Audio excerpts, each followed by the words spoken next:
আসসালামু আলাইকুম প্রিয় দর্শক, বিএনপি রাজনীতিটা এখন সারা দেশে কেমন চলছে এটা নিয়ে আমার মনে হয় একটু আলোচনা করা দরকার এই কারণে যে অনেকেই ইদানিং বলাবলি করেন যে বিএনপি দ্রুত নির্বাচন চাচ্ছে, কারণ তারা মনে করে যে নির্বাচনটা হলে তারা নির্বাচনে বিজয়ী হবে এবং সরকার গঠন করবে। তো যে দলটা বিজয়ী হলে সরকার গঠন করবে বলে তারা নিজেরাও মনে করে, অনেক সাধারণ মানুষও মনে করে, সেই দলটা নিয়ে কিন্তু আমার মনে হয় একটু আলোচনা হওয়া দরকার। এই অর্থে যে যারা ক্ষমতায় যাবে তারা আসলে ক্ষমতায় যাওয়ার পর কি করবে, তারা কি আমাদের ভাগ্য পাল্টে দিতে পারবে? এ কথা ঠিক। বিএনপি বাংলাদেশে, আমি আগের বিএনপির কথা বাদ দিই, ওটা অনেকেরই স্মরণে নেই, আমাদেরও তো স্মরণে আছে যে আমরা যদি 90-এর পর থেকে ধরি, বিএনপি তো দুইবার ক্ষমতায় এসেছিল। আসলে আরও একবার এসেছিল 96 সালে, ওটা অল্প সময়ের জন্য, ওটা না আসার মতোই, কিন্তু পূর্ণাঙ্গভাবে তারা 2 দফা ক্ষমতায় ছিল। তারা কেমন করেছে, কি করেছে না করেছে সেটা অনেকেরই স্মৃতিতে এখনো জল করছে। সেই স্মৃতির কথা যদি আমি নাও ধরবো এই কারণে যে আমরা দেখেছি এরপর বিএনপির নেতৃত্বেও একটা বড় ধরনের পরিবর্তন এসেছে। বিএনপির মূল নেতৃত্বে তারেক রহমান এসেছেন এবং উনি ইদানিংকালে গত কয়েক বছরে ওনার কথাবার্তায়, আচার আচরণে, বিভিন্ন কর্মকাজে, মানে কর্মকাণ্ডে আমরা যে পরিবর্তন দেখছি, যে আধুনিকতা দেখছি, সেটা আমাদেরকে আশাবাদী করে তুলেছে।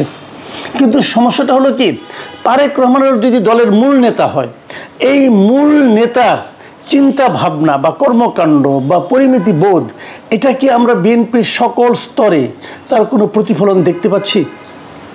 এই আলোচনাটা করার জন্য আজকের এই আলোচনার অবতারণা। আমরা কি দেখছি গত কয়েকদিনে বিভিন্ন জায়গা থেকে আমরা দেখতে পাচ্ছি যে বিএনপির বিভিন্ন তৃণমূল পর্যায়ে, মাঠ পর্যায়ে আমরা কিন্তু বিএনপির চাঁদাবাজির একটা মহোৎসব দেখতে পাচ্ছি। যে চাঁদাবাজির কাজগুলো আগে আওয়ামী লীগের লোকরা করতো, আওয়ামী লীগের বিভিন্ন অঙ্গ সংগঠনের লোকজন করতো, সেটা কিন্তু বিএনপির অনেক লোকজন করছে বলে আমরা অভিযোগ পাচ্ছি। আমি নিজেও আমার এই চ্যানেলে আমি একটা জরিপের মতো করেছিলাম। সেই জরিপে আমি প্রশ্ন করেছিলাম যে প্রত্যন্ত অঞ্চলে যে চাঁদাবাজি চলছে এখনও, সেই চাঁদাবাজিটা আসলে কারা করছে। দেখা গেছে এখানে 70% বেশি লোক বলছে যে বিএনপির লোকজন করছে। কেন?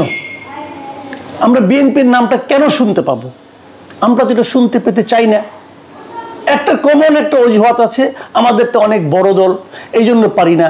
কোথায় আমাদের নেতা তারেক রহমান, উনি তো অনেককে দল থেকে বের করে দিচ্ছেন এবং দলের পক্ষ থেকে অনেক জায়গায় মামলা পর্যন্ত করা হচ্ছে। এরকম ইতিহাস আসলে নাই, অতীতে নাই, কিন্তু আমি কখনো এর আগে দেখিনি যে দলের কোনো একজন আপনার তৃণমূল পর্যায়ের কর্মীর অপরাধের জন্য দলের পক্ষ থেকেই মামলা করা হয়, এমনি আগে কখনো দেখিনি। এটা অবশ্যই একটা ইতিবাচক ব্যাপার, খুব ভালো ব্যাপার, কিন্তু সেটা কি অন্য এলাকার জন্য প্রভাব বিস্তার করতে পারছে? অন্য এলাকার নেতাকর্মীকে বিন্দুমাত্র বিচলিত করতে পারছে না। কেন পারছে না? এটা কি কেউ গবেষণা করে দেখেছেন কেন পারছে না? আর কোনো কারণ নয়, মূল কারণ হলো যে অন্য জায়গায় এই দলের যে বিভিন্ন কেন্দ্রীয় লিডার অথবা আঞ্চলিক লিডার, তারা কিন্তু ওই লোকগুলিকে এক ধরনের আশকারা দিচ্ছে। তারেক রহমান যেভাবে দল চালাতে চাচ্ছেন সেভাবে কি পারছেন? এই যে আশকারা যারা দিচ্ছেন, মনে করেন জেলা পর্যায়ের লোক, তার কি কেন্দ্র পর্যন্ত লাইন নেই? আছে। কেন্দ্রের অনেক নেতা কি তাকে সাপোর্ট করেন না? করেন, এটি বাস্তবতা। তারেক রহমান যেভাবে চান তার সেন্ট্রাল কমিটি কি সেভাবে চলে না? এটাই বাস্তবতা। কেন চলে না, কিভাবে চালাতে হবে, এটা ওনারা বুঝবেন, ওই আলোচনায় আমি যাব না। কিন্তু ঘটছেটা কি, আমি আজকে খালি কয়েকটা গত এক সপ্তাহের কিছু উদাহরণ আপনাদেরকে দিতে চাই। আমি দেখুন, এই আলোচনাগুলো আমি এইভাবে এতটা হয়তো করতাম না, কিন্তু একটা ঘটনার কথা উল্লেখ করি। সেটা হলো আজকে যেটা ঘটেছে এই রামপুরে রবিবার রাতের বেলা, 30শে মার্চ সন্ধ্যায় এই ঘটনাটা ঘটেছে লক্ষ্মীপুরের রামগঞ্জে। একজন বিএনপি নেতা আহত হয়েছেন। আহত কেন হয়েছেন সেটাও ইন্টারেস্টিং, এবং এই বিএনপি এতটাকে খুব বিখ্যাত একজন ব্যক্তি, সে আলোচনায় আসছি।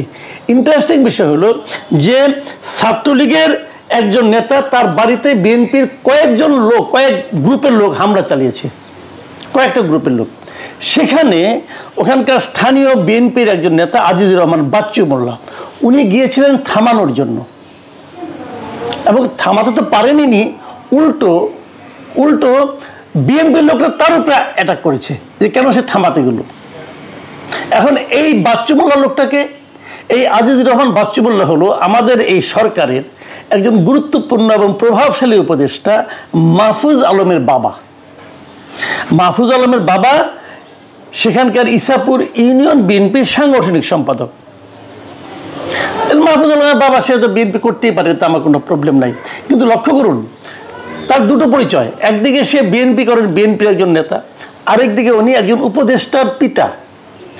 এরকম একজন ব্যক্তিকেও কিন্তু বিএনপির যে যায় নাকি ছাত্রলীগের একজন নেতাকে ধরতে গেল, মারতে গেল, বাধা দেওয়ার কারণে তার উপরে অ্যাটাক করলো। এখন আমার প্রশ্ন হলো, ছাত্রলীগের একজন নেতা সে তার বাড়িতে আসছে শুইনা নিয়া, তাকে বিএনপি ছাত্রদলের লোক মারতে যেতে হবে কেন? এটা কি খুব ন্যায়নীতিপূর্ণ কাজ? বিএনপিকে এই কথা বলে যে যেখানে তোমরা কোনো ছাত্রলীগের পরিবার পাবা অথবা ছাত্রলীগ আগে করতে, এখন তো ছাত্রলীগ নিষিদ্ধ সংগঠন, সেই নিষিদ্ধ সংগঠন নিষিদ্ধ হয়েছে, তো ওই লোকটাকে হাওয়া হয়ে যাবে? ওই লোকটাকে মাটির নিচে ঢুকে যাবে? ওই লোকটাকে তার বাড়িতে যাবে না, গেলে তার বাড়িতে যে অ্যাটাক করতে হবে? এটা কি কোনো আইনসম্মত কাজ? বিএনপিকে এই ধরনের কাজকে সমর্থন করে না। তাকে মারার জন্য কয়েকটা গ্রুপ বিএনপি লোক ওখানে গেল। যা ওটা কি ঠিক হয়েছে? হয়নি। বাচ্চু মোল্লা সাহেব যে তাদেরকে থামাতে গেলেন, অন্যায় করেছেন? অন্যায় করেননি, উনি একটা ভালো কাজ করেছেন। তো তাকে সবাই চেনে, লোকটা বিএনপি করে, এবং তার উপর সে মাহফুজ আলমের বাবা, সেই হিসেবে তো একটা গুরুত্ব পায়। তো সেই লোকটাকে আপনারা ছাড় দিলেন না, তাকে মারলেন, মেরে আহত করলেন, তাকে হাসপাতালে যেতে হলো। এটা কি বিএনপি রাজনীতি? আমার তো মনে হয় না। আমি ইদানিং তারেক রহমান সাহেবের যে সমস্ত কথাবার্তা শুনি, তার সঙ্গে তো এই রাজনীতির কোনো মিল নেই।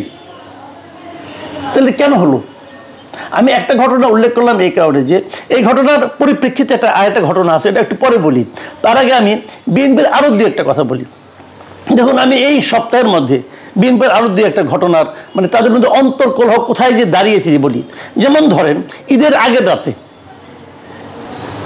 মৌলভীবাজারের শ্রীমঙ্গলে একটা টমটম পার্কিংকে কেন্দ্র করে বিএনপির দুই গ্রুপের মধ্যে সংঘর্ষ হয়েছে, এবং সেই সংঘর্ষের কারণে সেখানে যৌথ বাহিনী গিয়েছে, যে মানে গোলাগুলি হয়েছে, সারা রাত চলেছে গোলাগুলি। তারপরে যৌথ বাহিনী সেখানকার সাবেক মেয়র, বিএনপি নেতা মহসিন মিয়া মধুসহ 14 জনকে আটক করেছে।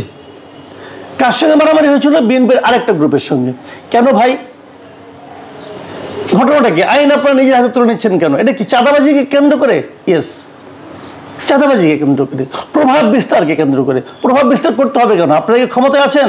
আর ক্ষমতা থাকলেই বা প্রভাব বিস্তার করতে হবে কেন? তার মানে আপনার ক্ষমতায় এসে গেছেন এরকম ভাবছেন? আপনারা এই ধরনের কাজ যত বেশি ঘটাবেন, মনে রাখবেন ক্ষমতা আপনাদের থেকে ততটা দূরে সরে যেতে থাকবে। এই কথাটা মাথায় রাখবেন। এদেশের মানুষ সব পারে। এদেশের মানুষ আপনাদেরকে মাথায় তুলে নিয়ে আসতে পারে, আবার পায়ের নিচেও ফেলে দিতে পারে। দয়া করে এটা মাথায় রাখবেন। ক্ষমতা এখন আসেন নাই ভাই। আবার দেখুন, আরেকটা ঘটনা বলি, এটা এই সপ্তাহের ঘটনা। শিরোনামটা কি? প্রথম হলো শিরোনামটা আমি পড়ি।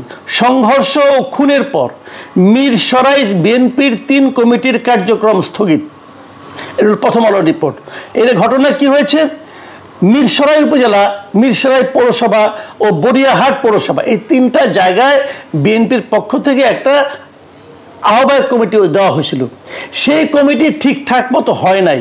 পদবঞ্চিতরা এই অভিযোগ তুলে সেখানে মারামারি, হোড়াহড়ি, রাস্তা বন্ধ, মানে একটা ভয়ঙ্কর পুরো এলাকায় একটা তাণ্ডব তৈরি করেছে। বিএনপি একটা পলিটিক্যাল পার্টি, তাদের মধ্যে কি হয়েছে না হচ্ছে, কমিটি ঠিকঠাক মতো হয় নাই, এই জন্য সাধারণ মানুষ কেন ভোগান্তির শিকার হবে? আমি বিএনপির কেন্দ্রীয় নেতৃত্বের কাছে এই প্রশ্ন করতে চাই, আপনারা জবাব দিন। আপনাদের ঘরের সমস্যা, সেই ঘরের সমস্যার জন্য পুরো এলাকার লোক কেন ক্ষতিগ্রস্ত হবে? জবাব দিতে পারবেন? কি দল করেন আপনারা যে দলের উপর কোনো নিয়ন্ত্রণ নাই? এই দল নিয়ে বাহাদুরি করেন না। এই দল নিয়ে আপনার কতদূর যাবেন? আপনি ভাবুন, এটা নিয়ে গত কয়েকদিন ধরে চলছে, রাস্তা বন্ধ করে দেওয়া হচ্ছে, মারামারি করা হচ্ছে, যানবাহন বন্ধ হয়ে যাচ্ছে। কেন? এই অধিকার আপনাদের কে দিয়েছে? ঘরের সমস্যা ঘরে মেটান। কেন হয় এরকম? এই কারণে হয় যে আহ্বায়ক কমিটি যেটা করা হয়েছে, মার খেয়ে করা হয়েছে, পরিষ্কার কথা। কারণ বিদ্রোহীরা যদি এত পাওয়ারফুল হয় তখন বুঝতে হবে ঝামেলা আছে। আগেরটাও মাল খেয়ে করা হয়েছে, আবার নতুন যে কমিটি করা হবে সেখানেও মাল খেয়ে করা হবে। কে মাল খায়? সেই মালের ভাগ সেন্ট্রাল কমিটি পর্যন্ত ওঠে। আমি দায়িত্ব নিয়ে বলছি, প্রত্যেকেরই ভাই আছে, জেলা কমিটি থেকে শুরু করে সেন্ট্রাল কমিটি পর্যন্ত ভাই আছে। এই অমুক ভাইয়ের রাজনীতি করে, সে অমুক ভাইয়ের লবি করে, এগুলি হয় রে ভাই, এইগুলি ছাড়তে হবে। তারেক রহমান কি বলে শুনেন? আমি মনে করি তারেক রহমান উচিত হবে, উনি সব জানেন, ওনার উচিত হবে কোন ভাই কোন লাইন মেনটেন করতেছে এই ভাইদের দু একটাকে সরান।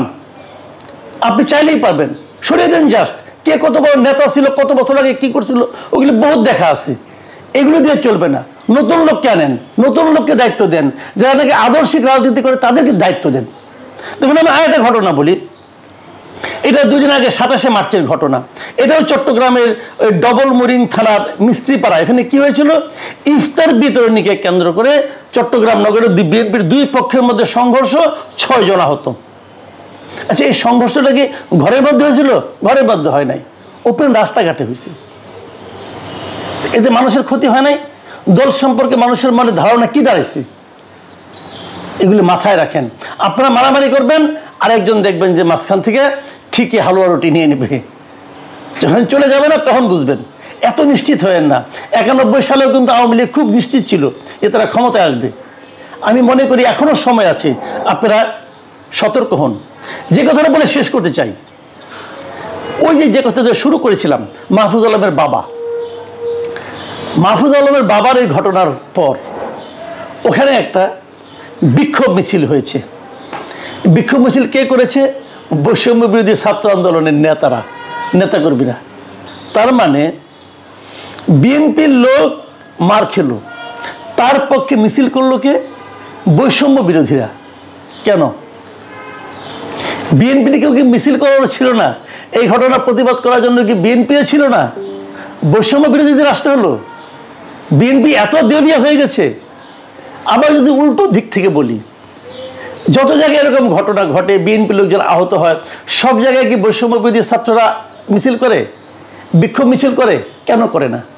তাহলে বিএনপির এই নেতাকে বৈষম্য বিরোধী ছাত্ররা এত আপন মনে করলো কেন? এটা কি মাহফুজ আলমের পিতা হিসেবে?